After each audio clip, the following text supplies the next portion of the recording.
Program Apa Khabar Malaysia ini dibawakan khas oleh Old Town White Coffee. Segarkan pagi anda dengan secawan kopi.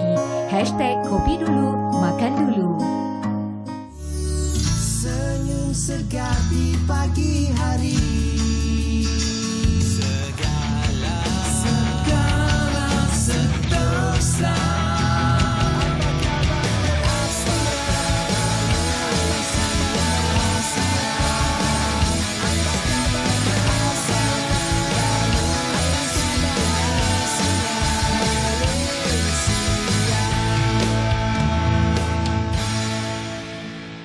Assalamualaikum, hai, apa khabar semua, apa khabar Malaysia? Tentunya segalanya sentosa bersama saya, Pasha Rahim, bersiaran selama 1 jam secara langsung dari Wisma Bernama. Seperti biasa, anda boleh tontoni kami di saluran Astro 502 YouTube dan juga Facebook Live. Hari ini hari Jumaat, 23 Disember, hari yang indah. Diharapkan anda akan memulakan hari anda dengan ceria-ceria selalu dan yang pastinya, ini saya selalu cakaplah, kita kena mulakan hari kita dengan sarapan yang sihat dan berkhasiat. Dari mana lagi kalau bukan dari Old Town White Coffee. Apa-apa pun, kita kopi dulu, kita makan dulu.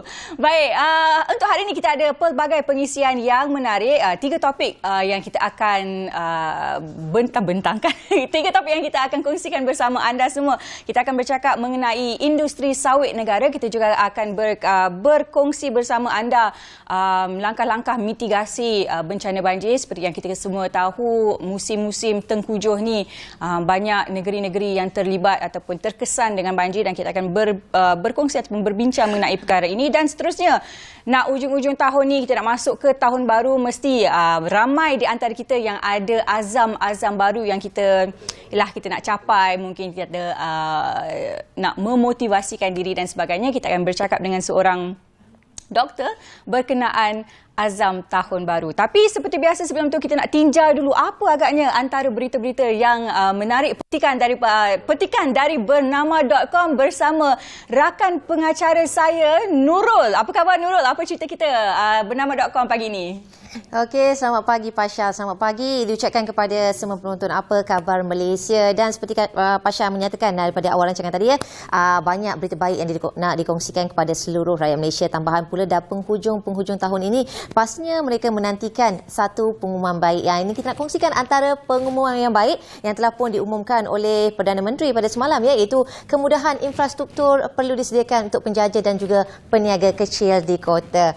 Dan dapat kita saksikan di sini Perdana Menteri ketika berucap pada majlis perasmian Convocation Hari Penjaja dan Peniaga Kecil Peringkat Kebangsaan 2022 di Putrajaya. Antara pengisiannya yang saya nak kongsikan kepada anda, apakah dia perkara yang baik untuk penjaja dan juga peniaga kecil ini, di mana pihak berkuasa tempatan iaitu PBT di kawasan bandar perlu menyediakan kemudahan infrastruktur yang selesa kepada penjaja dan peniaga kecil agar mereka dapat menjalankan perniagaan dengan suasana yang kondusif. Di mana Perdana Menteri menyatakan kemudahan itu perlu disediakan memandangkan kumpulan berkenaan juga tidak perlu lepas pandang, di mana mereka juga merupakan antara penyumbang kepada ekonomi negara. Dan Perdana Menteri juga turut sedia maklum keadaan ekonomi ketika ini yang memerlukan penjaja kecil ini dan juga peniaga kecil ini turut diberi perhatian, dan pastinya tiada apa ataupun tiada sesiapa yang tertinggal disebabkan kesuraman ekonomi. Dan ini adalah satu perkara yang menggembirakan untuk dikongsikan bersama. Dan selain itu, kita nak beralih pula kepada laporan berita seterusnya, di mana waris mangsa maut renjatan elektrik yang dapat kita sedia maklum baru-baru ini, di mana 3 beradik telah pun dikabarkan maut akibat renjatan elektrik di Tumpat, Kelantan, telah pun bakal menerima waris, bakal menerima faedah perkeso. Dan ini yang kita nak kongsikan antaranya, di mana waris Allahyarham Sakinah Muhammad Nazir, 29 tahun, seorang daripada mangsa yang maut akibat renjatan elektrik, layak menerima pencen penakat dan juga faedah pengurusan jenazah Pertubuhan Keselamatan Sosial daripada perkeso. Dan pihak ini telah melakukan simakan dengan majikan Allahyarham, mendapati Sakinah merupakan salah seorang pencarum perkeso, dan ianya di mana ibu bapa Allahyarham serta adik mangsa yang kini berumur 19 tahun akan menerima pencen penangkat itu kira-kira bernilai RM332.50 secara bulanan. Ini menunjukkan kerajaan begitu prihatin sekali kepada mereka ataupun mangsa yang menjadi mangsa banjir ketika ini ya, dan pastikan aliran elektrik ditutup sekiranya keadaan air naik, itu mengelakkan daripada musibah berlaku. Dan kita beralih pula kepada laporan seterusnya. Ini masih lagi mengenai laporan mengenai kecelakaan ya, di mana lelaki dikuatiri lemas terjatuh di air terjun Lata Tembakah yang berlaku di Hulu Besut di Jertih, Terengganu. Mangsa merupakan Abdul Wahab Mat Sulaiman berusia 25 tahun dilaporkan terjatuh ketika sedang melakukan kerja membaiki saluran paip air bersama dengan adiknya Abdul Wahab 19 tahun di lokasi tersebut. Dan insiden itu berlaku kira-kira jam 2 petang. Dan ketika ini sama-samalah kita menantikan laporan terkini bagaimana penemuan mangsa. Sejurus kejadian operasi mencari dan menyelamat mangsa dilancarkan membabitkan polis dan Jabatan Bomba dan juga Penyelamat Malaysia. Dan ketika ini kita nak beralih pula kepada satu lagi laporan di mana ini merupakan satu laporan yang saya kirakan mengangkat nama agensi negara kita, kerajaan kita, di mana APMM telah menggagalkan cubaan seludup rokok kretek di perairan Batu Pahat. Ini bukanlah satu perkara baru ataupun kisah yang baru ingin dikongsikan, tetapi inilah hakikatnya yang sering kali dikabarkan.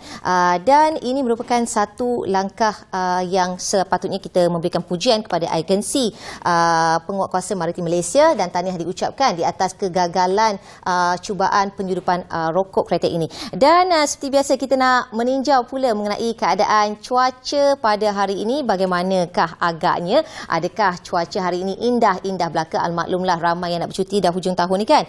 Dan dalam pada itu kita terus langsung juga ke bilik berita bersama dengan rakan penyampai Nurni Samsila Osman.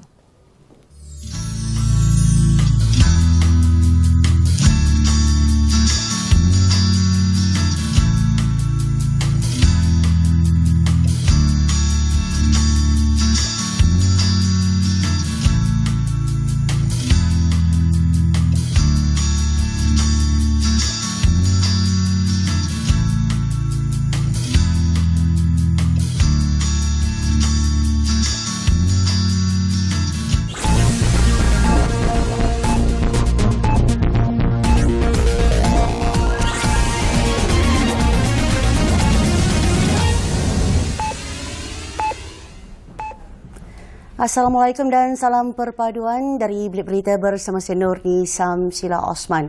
Baik, kita mulakan dengan laporan utama berita. Jumlah mangsa banjir di Perak meningkat manakala di Terengganu dan Kelantan terus menurun, sementara di Pahang dan Johor tidak berubah setakat malam tadi.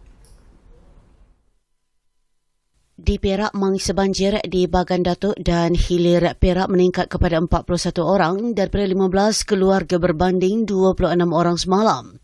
Jurucakap Sekretariat Jawatankuasa Pengurusan Bencana Negeri JPBN berkata, Pusat Pemindahan Sementara PPS Dewan Sekolah Menengah Kebangsaan SMK Abdul Rahman Talib atau SMART dibuka pada 7 malam tadi bagi menempatkan 15 mangsa daripada 3 keluarga.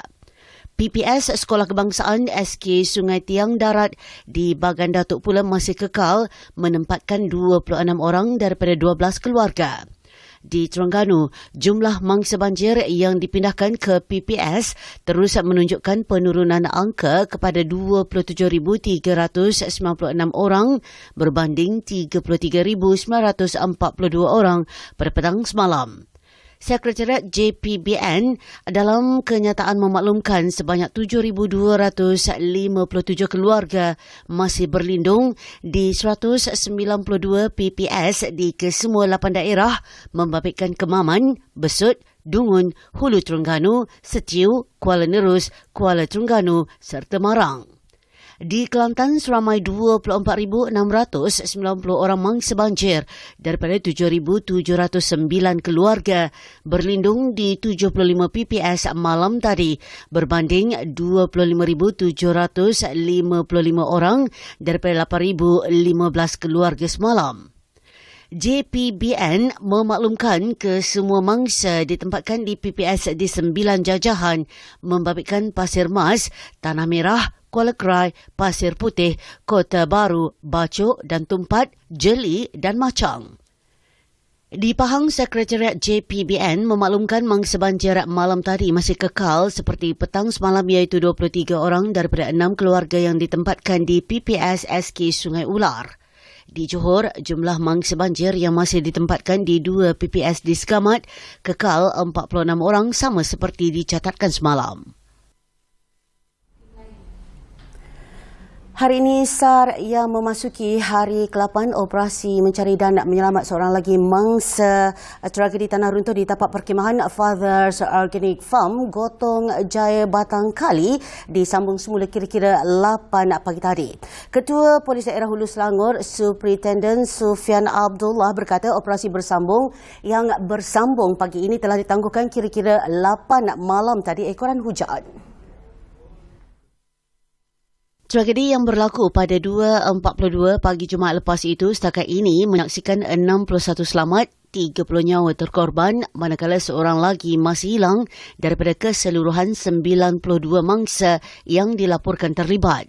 Semalam, pihak berwajib berjaya menemukan 4 mangsa terdiri daripada seorang lelaki dewasa, seorang wanita dewasa serta 2 kanak-kanak di sektor C pada kedalaman 7 meter, lengkap berpakaian dan sudah mula mereput pada 11.04 pagi. Hujan lebat sejak petang semalam memaksa operasi dihentikan sementara waktu atas faktor keselamatan selain memberi ruang kepada pihak geologi untuk mengkaji semula keadaan pergerakan tanah. Pada sidang media lewat petang semalam juga, polis mengesahkan jumlah rasmi dan sebenar kesemua mangsa yang terlibat dalam kejadian itu adalah seramai 92 dan bukannya 94 sebagaimana diumum sebelum ini. Ketua Polis Selangor, Dato' R. Junaidi Muhammad berkata jumlah baharu itu diperoleh setelah perkiraan dan semakan semula dibuat beberapa kali berdasarkan maklumat dan laporan yang diterima daripada pelbagai pihak termasuk ahli keluarga. Baik, sementara itu, Kerajaan Republik Arab Mesir menzahirkan ucapan taksiah kepada Malaysia atas kejadian tanah runtuh Jumaat lepas di tapak perkhemahan Fathers Organic Farm yang menyebabkan ramai terkorban. Kementerian Luar Mesir berkata Kerajaan Republik Arab Mesir menzahirkan setulus-tulus ucapan taksiah kepada Malaysia serta turut berduka atas tragedi tanah runtuh yang mengorbankan berpuluh-puluh mangsa dan mencederakan ramai orang. Kenyataan itu disampaikan kepada bernama melalui Kedutaan Mesir di Kuala Lumpur semalam. Kenyataan itu juga menyampaikan ucapan takziah Kerajaan Mesir kepada waris mangsa yang terkorban dan berharap mangsa yang cedera akan diberikan kesembuhan segera. Tragedi tanah runtuh yang berlaku pada 2.42 pagi 16 Disember di tapak perkhemahan itu setakat ini menyaksikan 61 orang selamat, 30 terkorban dan satu lagi masih hilang daripada keseluruhan 92 mangsa. Baik, sekian berita. Untuk lagi berita, saksikan Bluetin bernama 11 pagi nanti. Dan itu saya Nurni Samsila Osman. Salam hormat. Assalamualaikum.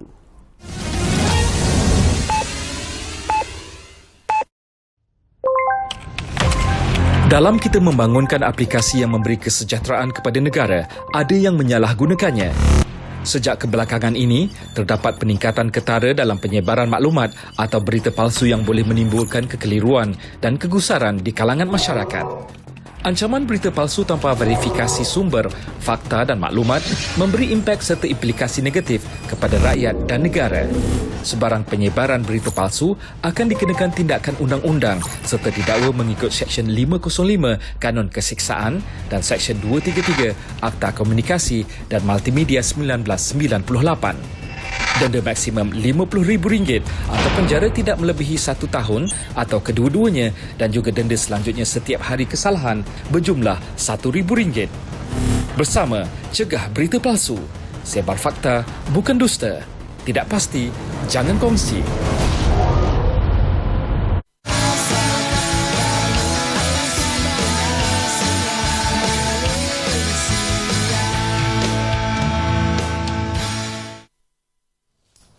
kasih kerana bersama kami dalam Apa Khabar Malaysia. Dan hari ini sebenarnya banyak topik menarik yang kami nak bawakan dan pastinya kita nak berkongsikan berita terlebih dahulu mengenai prestasi industri sawit 2022 yang akan berkisarkan mengenai untung sabur timbul, untung batu tenggelam. Dan seperti sedia maklum Pasha, ya, seperti mana kita dapat lihat negara luar ataupun pastinya di kalangan negara Kesatuan Eropah ketika ini dan sehingga kini pasti lagi menyerang kita dari sudut ekonomi dengan satu tanggapan bahawa industri sawit kita ini dilihat menjurus ataupun menjurus kepada ancaman dan juga kepupusan hutan dan juga penggunaan tenaga buruh paksa. Itu adalah sama sekali yang tidak benar, propaganda yang diwujudkan semata-mata untuk melemahkan ekonomi dan menaikkan lagi penghasilan mereka daripada melindungi perdagangan kacang soya, itu yang pastinya.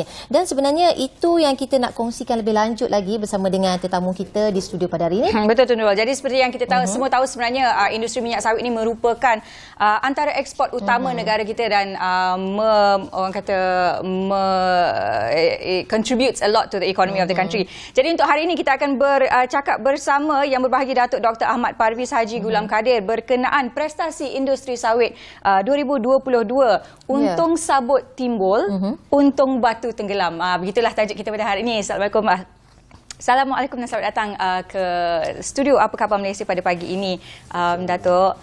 Baik, bercakap tentang industri sawit negara. Jadi tahun 2020 industri sawit ini telah memberikan 22.7% kepada GDP negara sebanyak 36 bilion ringgit.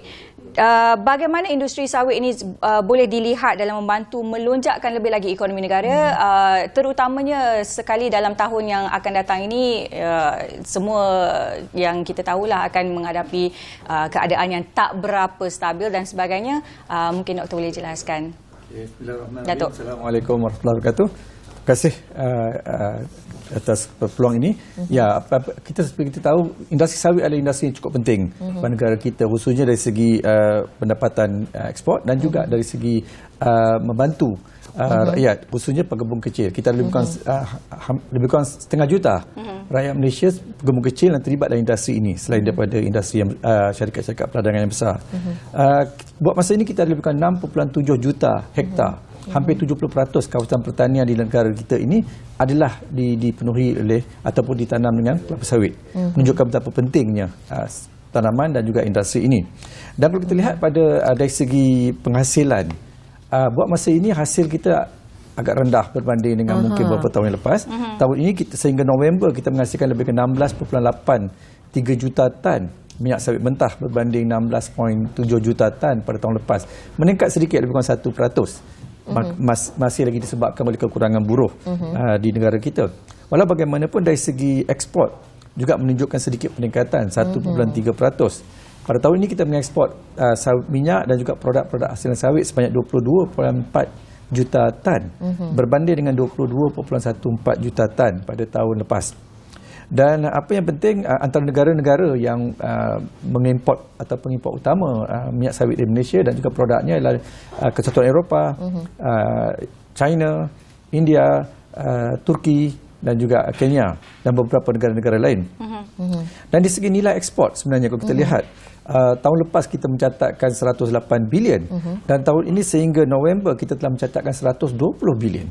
Dan ini satu peningkatan yang cukup baik. Dan apa yang penting ialah selain daripada pendapatan ekspor, industri sawit juga satu-satu industri yang menyumbang kepada cukai keuntungan luar biasa atau windfall tax.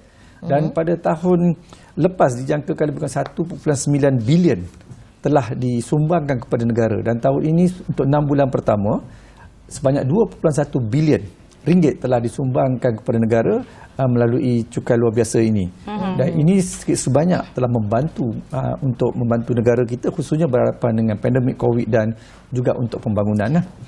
Dan seperti mana kita tahu, memang ekspor ini juga membantu KDNK negara lah. Jadi sebenarnya kalau kita lihat secara keseluruhannya, memang suasana sekini dengan krisis yang berlaku di Ukraine dan Rusia, di mana penghasilan minyak bunga matahari terjejas, ini memberi kelebihan. Dan kita terlihat untuk beberapa bulan yang pertama ini di mana peningkatan harga dan juga ekspor. Di samping itu windfall tax yang dikutip memang amat membantu pada negara kita lah.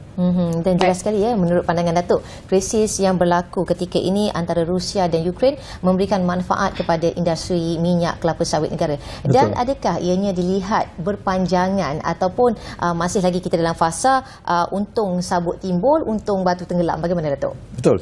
Dia keadaan ini bermusim walaupun kita lihat dia bermula lebih kurang dalam Mac tahun ini dan adalah tanda-tanda macam nak settle, tapi kita lihat masih lagi belum ada kesudahan. Jadi jangka panjang memang akan memberi kelebihan kerana ini akan memberi atau meningkatkan permintaan ataupun kita panggil permintaan untuk minyak sawit sebagai alternatif, kerana minyak kita panggil apa ni bunga matahari ini yang lebih kurang 80% dihasilkan di Ukraine dan juga di Rusia. Jadi bila mana berlaku krisis ini 10% pengeluaran ataupun keperluan minyak dan lemak dunia terjejas. Jadi dengan hasil di mana sekarang ni lebih 50% daripada kita panggil ekspor minyak dan lemak dunia adalah dikuasai oleh minyak sawit, khususnya daripada Malaysia dan Indonesia. Jadi bila berlaku pengurangan dalam salah satu sumber tadi, ini dengan sendirinya meningkatkan permintaan dan juga tadi Datuk ada mengatakan mengenai isu tenaga buruh yang dilihat kekurangan tenaga buruh dan permintaan pula telah menunjukkan adanya peningkatan terhadap permintaan. Dan bagaimana isu kekurangan tenaga buruh ini memberi pengaruh kepada prestasi industri, dan kita nak tahu juga sejauh manakah dan langkah yang diambil oleh pihak MPOB dalam menangani isu ini. Okey. Sebenarnya memang kita lihat sebelum ini pada tahun 2020 hasil kita lebih kurang 19.14% dan pada tahun lepas berkurangan kepada 18.12%. Tahun ini kita menjangkakan kita dapat mencapai sehingga November kita telah melebihi 1% daripada tahun. Kita menjangkakan harap tahun ini kita dapat meningkat sehingga 18.5%. Walau bagaimanapun dengan musim terkujuh yang kita alami sekarang, banjir juga mempengaruhi pengeluaran buah, penghasilan buah dari beberapa kawasan yang terlibat. Di samping itu dengan MCO yang berlaku sejak 18 Mac 2020 telah menjejaskan hasil di mana sebab kita industri sawit ini amat bergantung pada buruh dan khususnya buruh asing, kerana kerja-kerja di ladang khususnya nak mengarik buah, nak mengangkat buah, kemudian masuk dalam lori dan terusnya, biasanya banyak dilakukan oleh pekerja asing. Kerja ini dianggap 3D. Dalam bahasa Inggeris, dangerous, difficult, and then difficult, dirty. Dangerous, and dirty. So masyarakat kita tak berminat dan kita terpaksa bergantung pada buruh asing. Dan apa yang berlaku sejak MCO memang ketiadaan buruh. Laporan daripada industri mengatakan hampir 15 hingga 18 bilion pendapatan ataupun hasil buah tidak dapat bilion ringgit tak dapat dituai sepanjang setahun disebabkan kekurangan buruh. Ini juga sebenarnya dapat meningkatkan lagi hasil kalau sekiranya cukup buruh. Dan kebergantungan ini juga memang terkesan dengan apa yang berlaku sekarang. Dan walaupun kini sepadan telah dibuka, kita telah menambah kuota untuk mereka masuk, walau bagaimanapun kita lihat kemasukan mereka masih perlahan. Ada banyak faktor lah. Di sini menunjukkan bahawa industri kita, alhamdulillah, sejak daripada tahun lepas harga tinggi, kebun kecil, hampir semua syarikat-syarikat ladangan menunjukkan keuntungan yang berganda. Dan apa yang berlaku sekarang ni, kita perlu melihat ke depan. Kita tidak boleh bergantung sepenuhnya pada buruh. Jadi kita telah perlu masuk kepada menggunakan jentera dan mekanisasi. Baik, Datuk, kita bercakap tentang mengurangkan dependensi pada tenaga buruh. Jadi markup, bercakap sedikit tentang markup ataupun Mechanization and Automation of Automation Research Consortium of Oil Palm. Dia telah diwawarkan penubuhannya oleh pihak kementerian bersama dengan MPOB sejak tahun lepas lagi. Mungkin Datuk boleh kongsikan sedikit mengenai markup ini sendiri. Adakah dapat membantu ataupun menyelesaikan masalah kebergantungan kita kepada tenaga buruh luar? Markup sebenarnya disebut tadi Mechanization and Automation Research Consortium of Oil Palm adalah satu konsortium kerjasama antara kerajaan dan juga pihak industri dan juga melibatkan pihak universiti, MPOB dan sebagainya. Apa yang berlaku bila mana kita melihat sebelum ini mekanisasi adalah dilaksanakan secara dalam orang kata apa, masing-masing buat sendiri-sendiri. MPOB buat sendiri, kita dengan walaupun kita hasil lebih 50 teknologi, tapi tak semuanya terbaik dan boleh diguna pakai oleh industri. Dan industri syarikat-syarikat perdagangan besar juga ada grup-grup mekanisasi. Kesemuanya bekerja berasingan sendiri-sendiri dengan resources yang yang limited, menyebabkan tidak ada satu teknologi yang betul-betul mampu dan dapat digunakan oleh keseluruhan industri. Jadi melihat pada situ, MPOB telah mengambil inisiatif untuk memperkenalkan dan meminta kelulusan menteri pada tahun lepas, pada bulan Mei, untuk kita menubuhkan konsortium. Dan pada bajet 2021, kerajaan telah umumkan kita panggil matching grant ataupun grant padanan sebanyak 30 juta daripada kerajaan, dan daripada industri sebanyak 30 juta dalam bentuk SES. Dan alhamdulillah buat masa ini kita ada lebih kurang 40 juta dalam tangan untuk mekanisasi ini. Apa yang penting ialah sekini dengan pewujudan Markop, kita melibatkan kerjasama antara pihak universiti. Kita ada pihak universiti, kita ada industri, kita ada kerajaan, dan juga kita ada technical committee yang melihat kepada aspek apa yang berlaku di dalam negara. Kadang kita melihatkan kadang-kadang benda ni straightforward. Jadi pengalaman kita di MPOB, kita pernah membuat, kita panggil pertandingan atau kita panggil ICOM di peringkat antarabangsa, masuklah daripada luar negara, bukan 100 permintaan, kebanyakannya tidak tahu apa yang berlaku dalam atau keadaan sebenar di dalam ladang. Jadi melalui Markop kita telah mengadakan kerjasama dengan semua pihak, kita panggil industri, melihat adakah kita berada ataupun adakah teknologi yang sedia diguna pakai oleh semua. Dan kita dapati bergantung pada apa yang kami lakukan dan juga maklum-maklum dari industri, memang belum ada satu teknologi yang boleh dikatakan ready to go dan semua dapat digunakan. Jadi dari situ kita lihat peranan Markop amat penting untuk kita melihat, kita membuka peluang kepada pihak di luar yang ada teknologi, termasuk di universiti, di luar negara sekalipun, yang ada pengalaman, ada kebolehan untuk memberi pandangan dan cadangan dan proposal pada kami untuk kami menilai manakah yang terbaik. Bila dia hantar pada kita proposal ni, kita ada pihak teknikal, pakar dalam industri yang memang dah bekerja di ladang, dia tahu apa kelebihan, apa kekurangan. Kadang-kadang orang di luar dia tak ada pengalaman, dia ingat benda ni boleh mudah guna untuk kait buah. Bila masuk, kita pernah ada contoh dulu satu daripada luar negara, dia datang bawa drone nak kait buah. Bila sampai sini drone tak naik pun. Jadi bila sampai kadang banyak teknologi ini tak boleh digunakan kerana mereka tidak tahu keadaan sebenarnya. Jadi buat masa ini kita telah menilai lebih kurang 20 teknologi, termasuk ada yang menggunakan drone dan juga pelbagai cara, dan kita lihat ada banyak, masih ada belum adalah teknologi kita kata yang ready to go. Jadi kita akan melihat semula antara teknologi yang ada ni, kita akan berbincang mereka dan juga memfikir apakah penambahbaikan yang boleh dibuat sebelum kita memberi dana pada mereka. Dan kita rasakan dalam keadaan sekarang, dengan kita merasakan keadaan buruh yang masuk gitu perlahan, kita tak ada pilihan. Alhamdulillah dengan harga yang tinggi ni kita perlu melabur. Sekurang-kurangnya di peringkat industri kita mengharapkan syarikat besar boleh mengurangkan buruh dalam operasi biasa, mengutik buah, untuk meracun, merumpai dan sebagainya. Cuba gunakan mesin, banyak jentera yang ada, dan tumpukan kaki tangan dan pekerja yang ada untuk kerja-kerja penuaian. Sebab selagi buah tak dituai, tak ada nilai daripada industri ini. Jadi di situ kita lihat sebenarnya peranan Markop amat besar, dan kita serius dan kerjasama kita dengan pihak industri untuk mencari, dan kita akan memberi peluang untuk penghasil teknologi, mungkin juga cara kerjasama untuk menghasilkan teknologi yang paling cekap dan sesuai digunakan dalam industri. Ya, mana tahu selepas ini adalah teknologi yang cekap boleh digunakan untuk mengurangkan penggunaan tenaga buruh. Itu tenaga buruh pun jadi isu juga, Datuk. Betul. Okey, dan kita nak tahu juga secara keseluruhannya bagi pandangan Datuk, boleh Datuk simpulkan mengenai prestasi industri sawit bagi tahun ini, dan apakah adanya sinar pada pemain industri pada tahun 2023? Tak lama lagi pun, selama beberapa hari saja lagi. Alhamdulillah kita lihat pada tahun ini kan berlaku peningkatan dari segi harga pun jangkakan purata lebih kurang RM5,000 tahun ini berbanding dengan RM4,400, peningkatan lebih kurang 15% pada tahun berbanding dengan tahun lepas. Dan tahun depan masih lagi mencabar, kita pasti dengan kemasukan buruh dan sebagainya. Jadi banyak peluang dan harapan.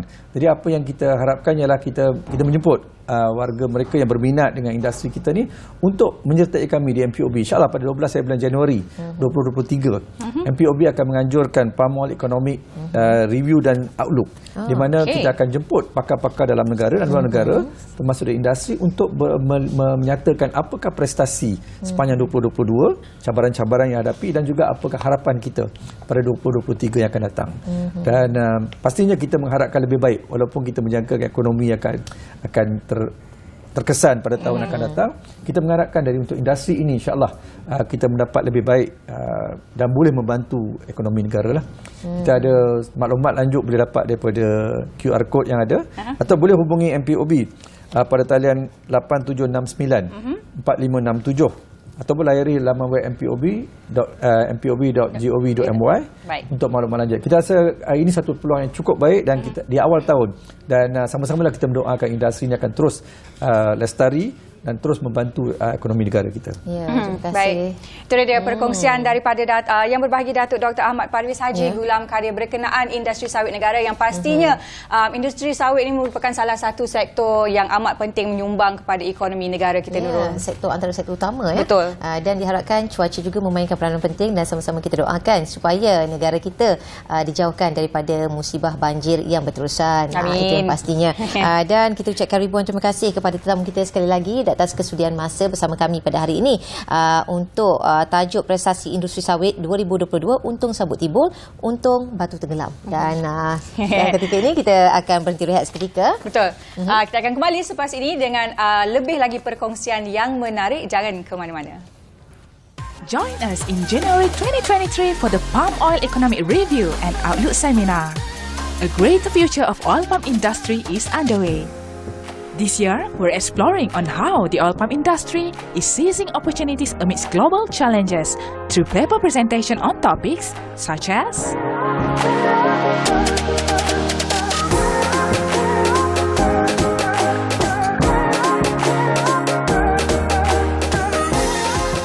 last but not least, an exclusive paper from MPOB on the Malaysian palm oil industry performance 2022 and prospects for 2023.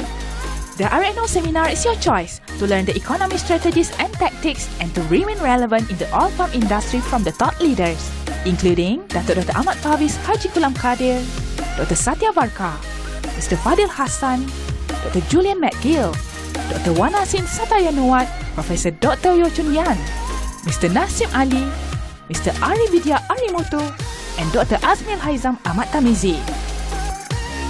Along with industry players, traders, exporters, economists, and policymakers who are significant in the Malaysia oil palm industry developments.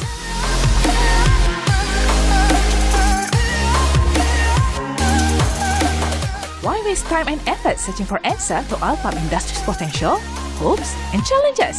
Come, learn from the experts at the RNO seminar, exclusively brought to you by Malaysian Palm Oil Board. Join us on the journey to a better performance of oil palm industry.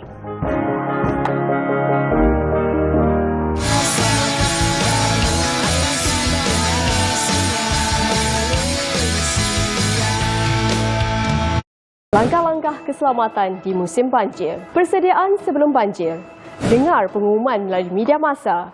Ketahui pusat pemindahan terdekat. Tunggu arahan pihak berkuasa. Semasa banjir, pastikan barangan berharga dan dokumen penting diletakkan di tempat yang selamat. Isikan tong-tong dengan air yang bersih. Letak peralatan elektrik di tempat yang tinggi. Tutup suis elektrik utama, injap utama bekalan gas dan air. Bersedia untuk berpindah jika diarahkan. Ikuti laluan yang ditentukan, jangan terus mengharungi kawasan banjir. Pergi ke tempat yang tinggi dan selamat, jauh dari sungai dan longkang. Selepas banjir, dengar pengumuman di radio dan pihak berkuasa, jangan kembali ke rumah selagi tidak diarahkan. Periksa tanda binatang liar seperti ular dan haiwan berbisa. Awasi anak-anak daripada menghampiri tiang elektrik yang tumbang atau kabel elektrik yang terputus. Hubungi talian 999 untuk bantuan kecemasan. Kepada seluruh rakyat Malaysia yang dikasihi, ketika monsun timur laut bakal melanda, marilah kita patuhi langkah-langkah keselamatan di musim banjir. Segera berpindah ke pusat pemindahan sekiranya diarahkan oleh pasukan bomba dan penyelamat. Nyawa lebih berharga daripada harta benda. Satu hati, satu jiwa, kita menghadapi cabaran. Pesanan khidmat masyarakat ini dibawakan oleh Jabatan Bomba dan Penyelamat Malaysia, Kementerian Pembangunan Kerajaan Tempatan.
Baik, bersama kami kembali Apa Khabar Malaysia. Kita akan bercakap mengenai waspada bencana banjir. Akhir-akhir ini Nurul, memang kita banyak dengar berita berkenaan dengan bencana banjir yang telah pun memberikan kesan yang sangat besar kepada rakyat Malaysia, khususnya yang tinggal di kawasan pantai timur dan sebagainya, Nurul. Dan bencana banjir kebelakangan ini kerap kali kita dapati berlaku di luar jangkaan kebiasaan, di mana ianya menerima limpahan hujan yang sangat luar biasa. Seperti yang kita sedia maklum, bukan sahaja di pantai timur tetapi di kawasan Selangor juga terkena tempiasnya. Dan difahamkan selain daripada kawasan pantai timur, Johor juga antara negeri yang berdepan dengan banjir. Pahang dan juga Sabah dan Sarawak turut berdepan dengan risiko yang sama ketika ini.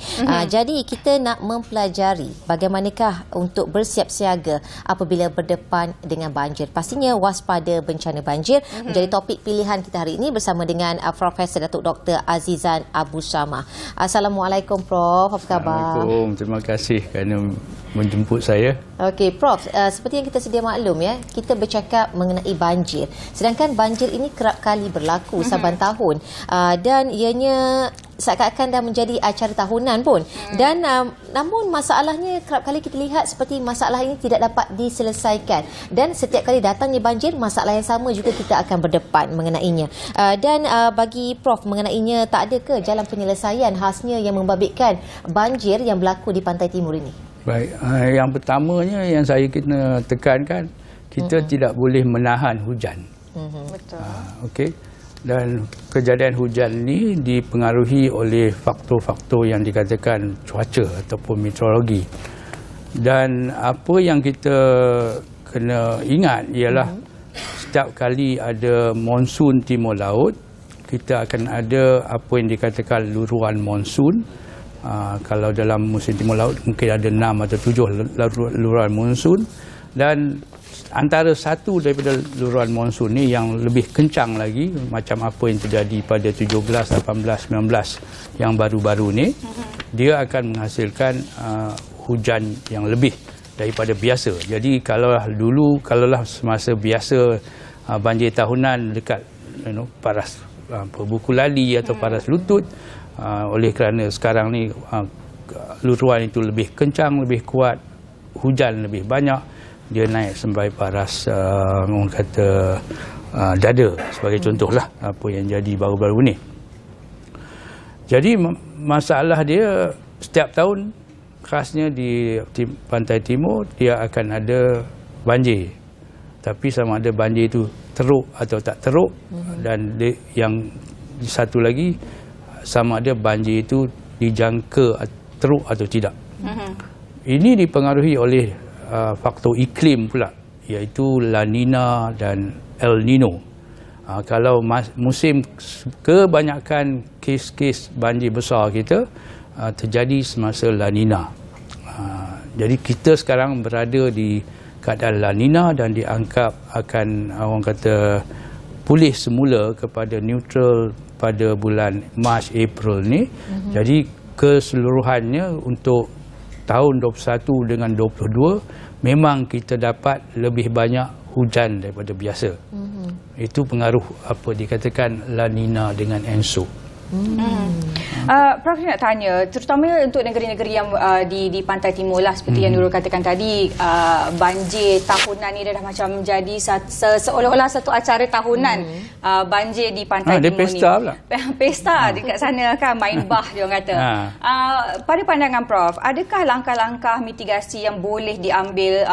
Pastinya kita tidak boleh mencegah hujan, kita juga tidak boleh mencegah banjir, tetapi mungkin adakah langkah-langkah mitigasi yang boleh diambil untuk memastikan rakyat tidak begitu terkesan dengan keadaan banjir yang melanda setiap tahun. Dia macam dah seolah-olah orang reda tiap-tiap tahun akan ada banjir. Ya. Baik, dia masalah dengan banjir yang dikaitkan dengan sungai ialah apa yang dikatakan sungai itu ada apa dikatakan flood plain. Macam Kuala Lumpur ni memang berada di dalam flood plain. Jadi perkataan flood plain tu maknanya bila sungai tu mendapat orang kata air yang lebih, dia akan membanjiri dia punya flood plain ni. Jadi Jadi masalah dia ialah bila kita membuat pembangunan di atas floodplain. Jadi bila kita buat pembangunan di atas floodplain, kita memang mendedahkan orang yang duduk di dalam floodplain itu kepada orang kata banjir. Okey. Jadi dalam sini kalau kita kadang-kadang oleh kerana sejarah semacam Kuala Lumpur, oleh kerana ada sejarah dan pesat pembangunan yang pesat dan sebagainya, jadi kita tak bolehlah ubah Kuala Lumpur. Jadi untuk apa yang kita boleh buat ialah cuba mengurangkan kesan banjir yang terjadi di Kuala Lumpur supaya tidak menyejaskan dan tidak merugikan. Okay. Jadi kalau kita lihat Kuala Lumpur, siapa kata Kuala Lumpur tak pernah banjir? 100 tahun dahulu semasa berhutan di Batu Cave dan sebagainya, Kuala Lumpur pun banjir. 100 tahun 1921 ya. Big satu banjir yang besar di Kuala Lumpur. Jadi ini menunjukkan bahawa kadang-kadang orang kata kita dah gondol bukit, kita dah orang kata buat macam-macam dan ini menyebabkan banjir terjadi. Bukan. Banjir terjadi bila banyak hujan dan bila ada hutan pun tidak boleh menampung lagi air yang nak diserap tu. Jadi macam pada kejadian 17-19 ni, saya ada buat komen dalam Astro Awani. Saya kata kita dah prime dah, kerana kita dah hujan beberapa hari sebelum tu dah. Jadi sungai pun dah orang kata dah padat dah. Jadi saya kata kalau datang satu orang kata hujan yang lebat, kemungkinan banjir besar akan terjadi. Jadi kita kena beza antara banjir besar dengan banjir kilat. Ya. Baik, banjir kilat ni dia 1-2 jam lepas tu dia hilang. Banjir besar tak, dia tu 2-3 hari. Ya. Ya. Dengan bawaan air Temenung banjir Temenung lagi. Yang Temenung tu itu masalah dia, bila dia Temenung maknanya air tu tak boleh pergi ke laut. Mengapa tak boleh pergi ke laut? Kadang-kadang silap hari air musim masa banjir tu juga masa air pasang besar.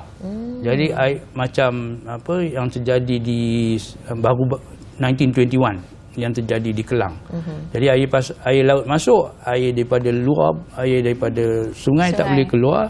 Jadi dia ada backflow dan dia ada banjir lah. Adanya penolakan di situ ya. Okey, Prof, kita nak tahu juga baru-baru ini media melaporkan terjadinya kes benteng pecah yang membutuhkan projek pembangunan lembangan sungai bersepadu di Kampung Tersang. Ini spekulasi ataupun yang menjadi isunya, adakah pembinaan benteng seperti ini kita lihat menyumbang kepada pencegahan banjir, sedangkan apa yang berlaku ini menunjukkan perkara yang sebaliknya. Okey. Saya ingat lagi semasa Pak Lah jadi orang kata Prime Minister, mereka cuba membentengkan Sungai Muda kerana penempatan Sungai Muda. Tetapi benteng yang dibina dalam desainnya ialah apa yang dikatakan return period 1 ke 50 tahun. 1 ke 50 tahun maknanya benteng dia rendah sikit lah. Tapi yang datang hujan masa tu ialah 1 ke 100 tahun. Jadi benteng-benteng tu pun habis dipecahkan oleh air, kerana air ni ada kuasa ya. Jadi saya rasa itu kita rugi lebih kurang 400 juta. Tapi itulah design tu macam mana, because yang kita nak bagi spesifikasi design tu ialah kita nak bagi kat kontraktor. Okey, kontraktor kau kena buat spesifikasi 1 ke 200. Apa yang macam PM ke-9 kata, dia nak 1 ke 200 atau tahun return period. Jadi maknanya benteng tu akan lebih tinggi lagi dan lebih kukuh lagi. Jadi design yang dibuat, mengapa benteng tu dipecah, ialah design yang dibuat selalunya ialah 1 ke 50 tahun. Jadi kalau dia nak kurang dia punya cost lah, 1 ke 50 tahun, benteng ni rendah sikit. Baik. Maksudnya dah tak relevan lah. Ya. Kena mungkin ada penambahbaikan di situ yang perlu. Dia kena kukuhkan benteng tu untuk tak ambil air 1 ke 100 atau 1 ke 200. Itu yang PM 9 kata. Dia kata kita kena tukar design supaya lebih, orang kata, mengambil kira 1 ke 200. Kerana apa yang kita dapati sekarang ialah keadaan cuaca ekstrim meningkat. Ya. Jadi apa yang dulunya katalah 100 tahun punya kekerapan dia dah menjadi mungkin 1 ke 50 tahun kekerapan. Jadi struktur yang kita bina yang dahulunya 100 ke 50 tu tak bertahan lagi. Kerana bila kita mesti ingat air ada kuasa.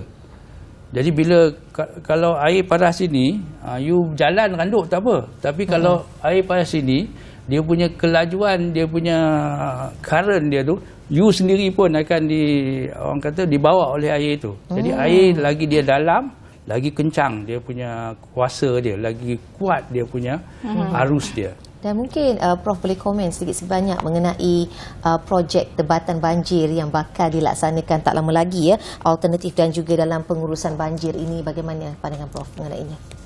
Baik, saya ambil, saya dah tengok 2-3 lah. Dan saya memang orang kata lihat 2-3 proposal ya. Dan di mana saya menjadi satu daripada technical committee. Kadang-kadang setengah proposal yang developer buat ni, yang dia pergi projek pergi ni, kartun. Okey. Jadi patut dilihat macam apa yang dikatakan oleh PM10 ya. Ialah setengahnya tu kita kena buat secara perlahan-lahan. Jadi sebagai contohnya, pada saya lebih suka pada soft engineering. Jadi maknanya macam kita ada apa kat Putrajaya, kita ada apa tasik-tasik apa semua. Jadi bila air banyak, kita letak ke dalam tasik tu. Kemudian lepas tu barulah kita bebaskan balik ke dalam sungai. Jadi flood retention ialah satu soft engineering pada saya, macam apa yang ada kat sebelah Johor tu. Itu adalah apa soft engineering. Kita tak nak kalau boleh tu KL sebagai contoh, kita ada banyak orang kata tasik-tasik lombong dahulu yang memang digunakan untuk pelayan. Jadi tapi untuk kita nak salurkan air tu, kita kena model macam mana nak salur air tu. Kerana air ni dia ikut gravity. Jadi kita kena tahu di mana nak letak parit, tasik mana yang kita ingin masukkan, volume mana yang kita ini. Tapi semua ini boleh kita calculate. Kita boleh modelkan. Jadi tapi kena mengambil masa. Quick fix pada saya jadi white elephant. Baik. Prof, saya nak tanyalah, bila kita bercakap tentang banjir ni, mesti orang kata yang pertama sekali kita fikir mesti ada sistem peparitan yang elok untuk mengatasi banjir. Pada pandangan Prof, apakah sikap manusia itu sendiri yang menyumbang sebenarnya kepada masalah banjir yang lebih besar? Kerana walaupun kita ada sistem peparitan yang elok contohnya, tapi kalau kita lihat penuh dengan sampah sarap dan sebagainya. Baik. Isu peparitan lebih berliga dalam isu banjir kilat. Kerana banjir kilat, bila banjir dia terhad. Kalau banjir kilat mungkin jalan depan ni dan sebagainya. Jadi peparitan di kawasan itu adalah penting. Tapi untuk banjir besar dia bukan. Banjir besar dia turun daripada sungai. Jadi sungai itu yang akan bawa. Jadi sekarang ni kalau kita tengok ke Kelantan sebagai contoh, tak ada hujan dah. Tak banyak dah. Tapi kalau you tengok Sungai Golok dan sebagainya masih lagi duk naik, oleh kerana air datang daripada luar tu masuk ke dalam sungai dan ini meningkatkan sungai. Jadi dia ambil masa. Jadi kita kena bezakan, peparitan hanya penting bila kita ingin menangani masalah banjir kilat. Baik. Tapi untuk banjir besar tak orang kata seperti yang saya katalah, kita nak ada pump dan sebagainya. Tapi kalau nak pump ke mana? Adakah you nak pump ke dalam sungai? Sungai dah penuh dah.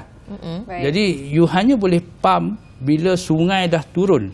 Lepas tu air yang ditakung tu barulah you boleh pump keluar.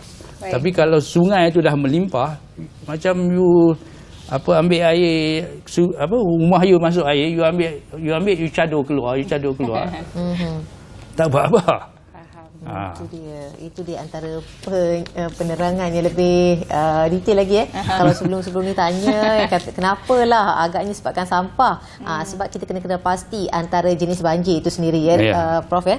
Dan mungkin kita boleh dapat simpulkan sedikit sebanyak Prof mengenai secara keseluruhan bagaimanakah Prof boleh simpulkan mengenai prestasi industri. Maksud saya kita nak tengok mengenai keadaan banjir di Malaysia ketika ini, di mana yang kerap kali kita lihat negara Belanda sebagai sebuah negara yang hanya 50% kawasan tanahnya berada di atas paras laut.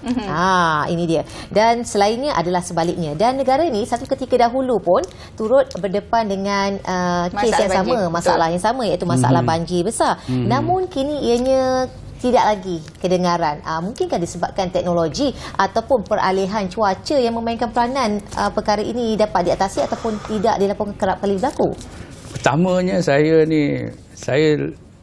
adalah seorang yang kata adalah lebih baik kita selesaikan masalah dengan cara kita sendiri. Kerana kalaulah kita ada nak buat benteng dan sebagainya, masalah dengan Netherlands ialah dia rendah daripada laut. Jadi saya pernah pergi, dia buat benteng tinggi supaya air laut tak masuk ke dalam Netherlands. Lepas tu dia ada pump lah untuk pumpkan air keluar. Jadi dan Netherlands hanya boleh membuat dia punya sistem itu semasa dia menakluki Indonesia. Maknanya kosnya amat tinggi. Dijangka kalau macam sebagai contoh Jakarta, oleh kerana dia mengambil air di bawah tanah, Jakarta pun sedang tenggelam. Dan kos untuk dia bentengkan khasnya the northern part of Jakarta ialah lebih kurang 2 bilion USD, iaitu 10 bilion untuk dia buat benteng saja. Jadi kita kena lihat sebagai contohlah macam apa terjadi 2017 semasa Pulau Pinang dilanda banjir. Actually yang banyak air sekali ialah di Kedah, Kuala Muda. Tetapi kita boleh banjirkan Kuala Muda oleh kerana return dia kurang. Maknanya damage dia tu katalah 2-3 juta, 4 juta, 5 juta kita boleh terima. Tapi kalau KL jadi macam tu, damage dia mungkin dalam 6 bilion dan sebagainya ataupun 2 bilion. Jadi ROI dia kena ada. Perlu dipertimbangkan di situ. Perlu dipertimbangkan. Kadang-kadang biar saja pun tak apa. Macam apa yang jadi di Hanoi dan di Bangkok pun sama. Bila Bangkok menghadapi banjir yang besar, dia banjir ke dalam bendang-bendang yang di atas pada Chao Phraya. Tapi untuk dia protect Bangkok, kerana di Bangkok ni ada dia punya kelang Toyota dia dan sebagainya, jadi dia kena protect. Jadi kita investment untuk penempatan banjir memang mahal. Because kita boleh bayangkan hujan yang turun ni bukan beratus swimming pool, beribu swimming pool sekali dia turun yang nak jadikan banjir ni. Jadi bagaimana kita nak salurkan banjir ni memang mahal. Untuk kita fikir, tengok yang smart tunnel pun dah dekat berapa bilion dah. Nak buat satu lagi kita kena fikirlah, adakah aset katalah nak buat kat Kelantan. Kalau di Kelantan sekali banjir katalah kita hilang 1 juta, kita nak invest 2 bilion untuk menebatkan banjir di Kelantan sebagai itu kat KB dan sebagainya. Adakah itu berbaloi? Itu kena tanya. Baik. Jadi basically kita kena ada cost benefit analysis lah dalam apa-apa pun langkah kerajaan yang akan ambil untuk kita mengatasi masalah banjir ni. Baik, kita ingin berterima kasih sekali lagi Prof. Datuk Dr. Azizan Abu Samad, pakar meteorologi daripada Universiti Malaya, sudi bersama kita untuk kita berbincangkan masalah banjir yang kita alami saban tahun ni, Nurul. Kita nak berhenti rehat seketika. Selepas ini kita akan kembali dengan topik kita yang seterusnya berkaitan dengan azam tahun baru. Topik menarik, teruskan setia bersama kami. Terima kasih.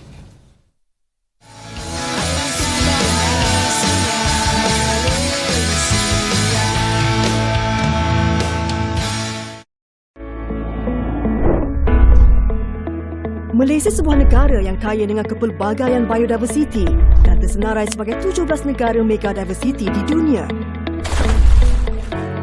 Jabatan Perikanan Malaysia berusaha untuk mengenal pasti dan menambah bilangan kawasan sentuari perikanan darat bagi spesies hidupan air tawar yang terancam.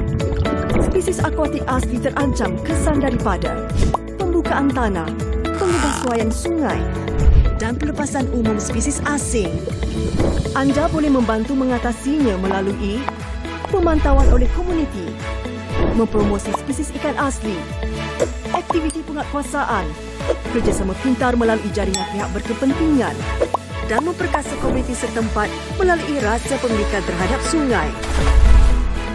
Untuk maklumat lanjut, layari www.dof.gov.my.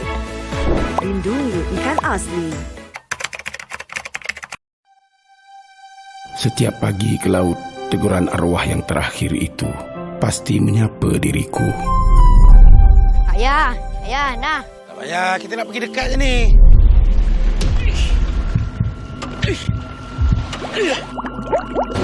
Bashir! Tolong! Pausin, Wan.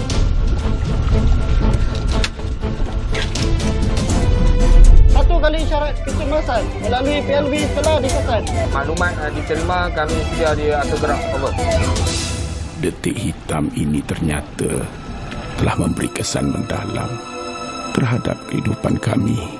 Sebelum ke laut, sungai atau tasik, sila pastikan keselamatan diri anda, anak-anak kapal dan penumpang sentiasa diutamakan.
Nyamuk Aedes mudah membiak di dalam air yang bertakung. Cegah pembiakan nyamuk Aedes. Pastikan bekas yang boleh menakung air dibuang dengan betul. Tutup rapat semua bekas yang menyimpan air. Periksa saluran air pada bumbung rumah agar tidak tersumbat. Tiada Aedes, tiada denggi.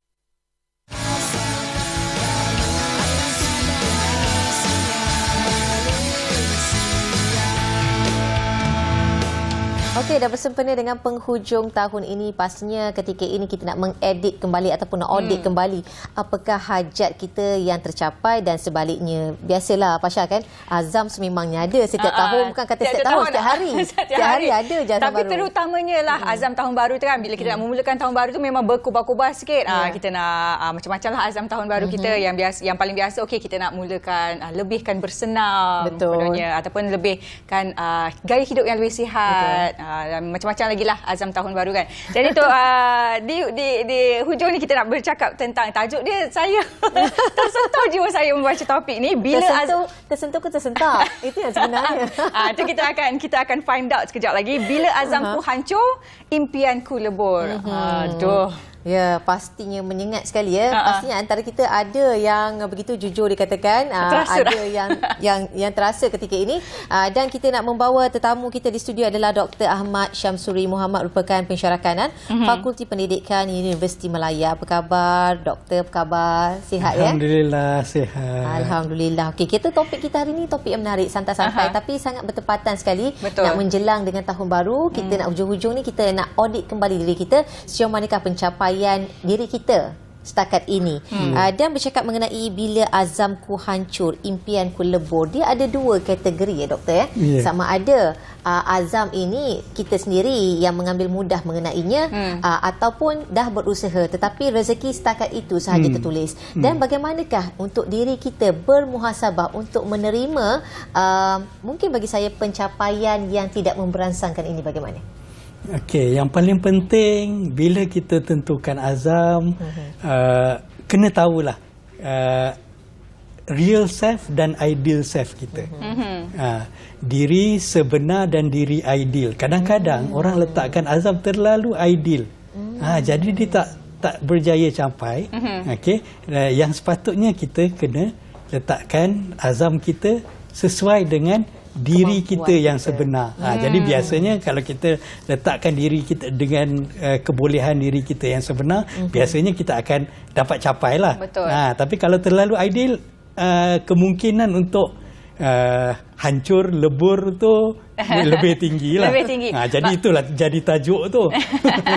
Baik, jadi maksudnya kita sendiri sebenarnya kena lebih tahu diri kita dan kena lebih realistik lah dalam kita nak meletakkan sesuatu azam untuk kita pada diri. Doktor, ada tak apa-apa tips mungkin salah satunya kita kena lebih realistik pada diri sendiri untuk meletakkan azam itu. Antara lain mungkin nasihat doktor untuk penonton kita di luar sana yang mungkin berhasrat untuk meletakkan azam baru untuk tahun baru ini. Yang paling penting adalah purpose in life lah, tujuan hidup kita. Apa yang kita inginkan dalam hidup kita. Jadi azam tu perlu sejajar dengan tujuan hidup kita. Kalau tak nanti, kalau kita tak ada tujuan hidup yang jelas, azam kita kejap tahun ni ini, tahun depan lain. Akhirnya satu pun tak capai. Itu yang paling penting, tujuan hidup. Yang keduanya tadi real self dan ideal self lah. Perlu selaras, perlu kongruen. Okey. Yang ketiganya, bila kita nak jalankan azam kita tu, dalam psikologi ni kita ada 3 komponen minda kita. Minda bawah sedar, separa sedar dan minda sedar. Jadi azam ni kita perlu tanam di minda separa sedar kita supaya dia terpahat di situ dan minda sedar kita yang akan kerjakannya. Sesuatu yang menarik sekali. Dan mungkinkah dengan caranya bagaimana doktor nak menanam itu? Perlukah kita pada permulaannya untuk membiasakan menjadi kebiasaan diri kita, kita perlu tulis nota yang perlu kita kerap kali pandang ke untuk menanamkan pada minda separa sedar kita, atau bagaimana? Itu salah satu cara lah. Itu macam zaman-zaman sekolah dulu kita buat kan. Tulis, kita baca kad tiap hari, tampal dekat mana-mana kan. Itu salah satu cara. Okey, ini juga kita refer kepada, kalau kita tengok buku hadis kan, setiap pekerjaan itu bermula daripada niat. Ini adalah macam mana kita tanamkan di minda separa sedar kita itu adalah niat lah sebenarnya. Jadi bila kita dah pahatkan di niat di minda separa sedar kita, minda sedar kita akan bekerja untuk macam mana merancang untuk merealisasikan niat ataupun azam tersebut. Itu dia sebenarnya kita yang meletakkan ataupun mendidik diri kita sebenarnya. Dan doktor, kita nak tahu juga sekiranya impian tidak tercapai, pastinya ianya menjurus kepada ke arah kegagalan ataupun penolakan. Bagaimana kita nak menerima ataupun nak menjadikan diri kita seorang yang lebih baik daripada sebelumnya untuk menerima kegagalan itu merupakan satu proses pembelajaran dalam hidup kita untuk menjadi lebih kuat, dan berbanding kegagalan itu menjadi punca untuk kita jatuh tak boleh bangun lagi. Mungkin boleh kongsikan tips. Okey, dalam keadaan ini dia tengok pada keseriusan kegagalan tu lah. Biasanya dia ada lima tahap. Okey, yang mula biasanya bila kita gagal, contohnya dalam perniagaan. Mungkin satu musibah yang besar kan, gagal dalam perniagaan ataupun gagal dalam percintaan. dan sebagainya, biasanya orang start menafikan dulu. Denial. Oh, bukan saya tu belum gagal ni, saya boleh selamatkan lagi. Okey, tiba-tiba lepas dah rasa memang dah tak boleh selamat ni, dia start marah. Ni salah orang tu, salah orang ni. Seterusnya dia ke peringkat tawar-menawar. Minta tolong kepada rakan-rakan, berdoa kepada Tuhan, tolong selamatkan hubungan saya, tolong selamatkan bisnes saya. Okey, bila dah tawar-menawar tak jadi juga, dia akan start kepada kemurungan. Kemurungan, akhirnya barulah sampai ke tahap penerimaan tu. Jadi bila dia lalu 4 stage tu, akhirnya baru sampai ke penerimaan lah. Maknanya itu adalah satu proses yang normal, doktor. Betul. Dan sekiranya tak normal apabila kita tak move on, orang kata tak bangkit daripada kegagalan itu dan terus duduk di dalamnya. Gagal untuk bergerak dari satu stage, tahap ke satu tahap. Mungkin dia berada pada tahap kemarahan, sentiasa salahkan orang. Jadi yang penting kita bergerak dari tahap yang menafikan kepada tahap yang seterusnya sampailah penerimaan. Betul. Doktor, tadi ada bercakap tentang ialah bila kita nak tanamkan sesuatu azam tu kita kena realistik, dan inilah kita kena tahu real self kita berbanding dengan ideal self. Jadi selalunya tiap kali kita nak ada azam baru ni, kadang-kadang kita ikut-ikut kawan-kawan ataupun inilah orang lain. Oh, dia ada azam baru macam ni, saya pun nak ikut jugalah.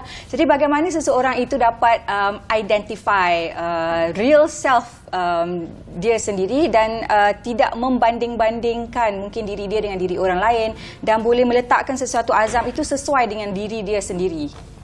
Yang pertamanya, kita kena kenal diri kita lah. Self-awareness. Okay, kenal diri kita. Apa kekuatan kita, apa kelemahan kita. Okay, setiap orang tu tak sama. Ada orang yang dilahirkan dengan sempurna, ada orang yang dilahirkan dengan keadaan fizikal yang kurang sempurna. Jadi dia kena kenal, okey, ini kelemahan saya, tapi kekuatan saya di tempat lain. Jadi saya perlu sesuaikan azam saya dengan kekuatan saya. Jadi itu yang paling penting, kesedaran kendiri itu yang paling penting.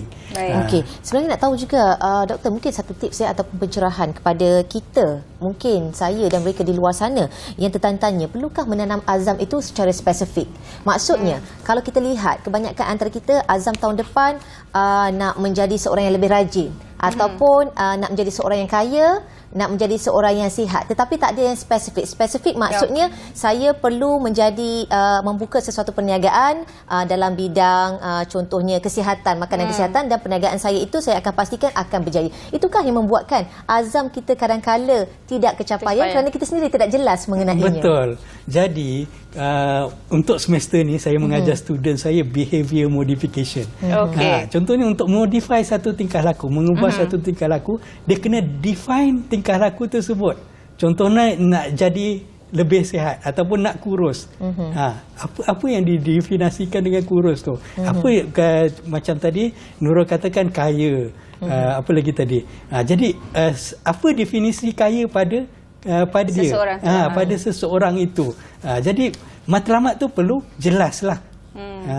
Kalau tidak dia akan jadi mungkin dia akan pergi ke mana-mana lah. Pergi ke mana-mana sebab hala tuju yang tidak jelas. Itu dia. Betul. Kena Selalu jelas. kan dulu kalau kita letak azam yang baru tiap-tiap tahun lah, selalunya azam tu lebih kurang sama je azam dia. Jadi kan pada pandangan doktor lah, sebenarnya perlukah kita meletakkan azam ni setiap tahun baru, ataupun boleh saja kita meletakkan sesuatu azam itu bila-bila masa saja? Saya rasa pada bila-bila masa itu adalah yang paling baik, kerana keperluan ataupun situasi kehidupan kita ni sentiasa berubah. Kadang-kadang kita dapat kerja baru di pertengahan tahun. Kadang-kadang kita dapat peluang baru di suku tahun pertama dan sebagainya. Jadi pada bila-bila masa kita sentiasa berazam, macam juga dalam agama katakan kita nak jadi orang yang lebih baik daripada semalam. Setiap hari kita nak jadi orang yang lebih baik. Tapi tak payah tunggu tahun baru je kan untuk meletakkan azam baru. Sebenarnya itulah salah satu cara untuk kita memperbaiki diri kita pada setiap masa. Tak payah memberikan motivasi diri juga sebenarnya. Ya. Okey. Dan doktor, kita nak cakap juga mengenai bila azamku hancur, impianku lebur. Sedih je bunyinya sebenarnya. Tetapi sebenarnya kita seringkali memandang kegagalan semata-mata. Itu memang sifat manusia ya, yang memiliki sifat yang negatif. Tetapi sebenarnya kita boleh lihat kegagalan itu sebagai satu batu loncatan untuk kita menjadi seorang yang lebih berjaya. Dan sebenarnya kadang-kadang kita lupa apa yang kita impikan dan kita tanamkan, kadang-kadang kita mungkin tak berserahkan kepada, tak cukup berdoa kepada Tuhan dan meminta kepada Tuhan. Mungkin doktor boleh kongsikan sedikit sebanyak azam kita dan penyerahan diri kita kepada spiritual sendiri bagaimana untuk menerima, maksudnya sama ada penerimaan ini adanya kemajuan ataupun sebaliknya kita tetap akan bersikap tenang dan sabar. Betul. Jadi sebenarnya spiritual tu sangat penting. Okey. Usaha itu adalah milik kita. Okey. Tapi ketentuannya milik Allah. Okey. Jadi kalau kita letakkan sepenuhnya kepada diri kita, kalau kita gagal, itu yang susah kita nak hadapi lima tahap tadi. Jadi kalau kita letakkan usaha itu adalah milik kita, tapi ketentuan itu adalah Tuhan yang tentukan. Jadi kalau kita gagal, kita masih ada tempat untuk bersandar. Jadi kita tidak jatuh ke bawah, tidak hancur lebur. Betul. Mungkin ada hikmahnya kenapa Tuhan tu tak bagi lagi rezeki tu. Belum bersabar lagi ke, belum ready lagi ke. Sebenarnya ada hikmah di sebaliknya. Mungkin ada benda yang lebih baik untuk masa depan, mana kita tahu. Betul. Itulah yang pastinya perancangan Allah tu kita tak tahu. Ya, adalah lebih baik, insya-Allah. Baiklah, setakat itu saja perkongsian kita pada hari ini berkenaan azam tahun baru. Tajuk dia pun bila azamku hancur, impianku lebur. Tapi diharapkan tahun depan kalau kita ada azam yang baru, tidaklah lebur. Ya, dan mungkin sebanyak kita dah dapat kekuatan ataupun tips bagaimana sebenarnya nak berazam, nak letakkan azam tu dengan betul dan kita berusaha untuk mencapai azam tu. Jangan azam tu ditanamkan di bibir semata-mata. Betul tu, Itulah Nurul. dia. Baik, terima kasih. Jangan kecewa, Nurul. Baik, kita terima kasih kepada Dr. Ahmad Syamsuri Muhammad. Sama-sama. Terima kasih banyak-banyak kerana berkongsi pandangan doktor pada hari ini. Baiklah, setakat itu saja rancangan Apa Khabar Malaysia kita pada pagi ini, Nurul. Ya, Assalamualaikum, salam hormat. Dan ingat dia, tanamkan azam yang positif daripada hari ke hari, bila-bila masa. Tidak ada waktu-waktu yang tertentu. Betul. Seperti biasa, jaga diri, jaga kesihatan semua. Saya Pasha Rahim. Assalamualaikum. Saya Nurul Dewi Mul. Assalamualaikum, salam hormat dan sehingga berjumpa lagi. Selamat hujung tahun. Assalamualaikum, bye. Bye.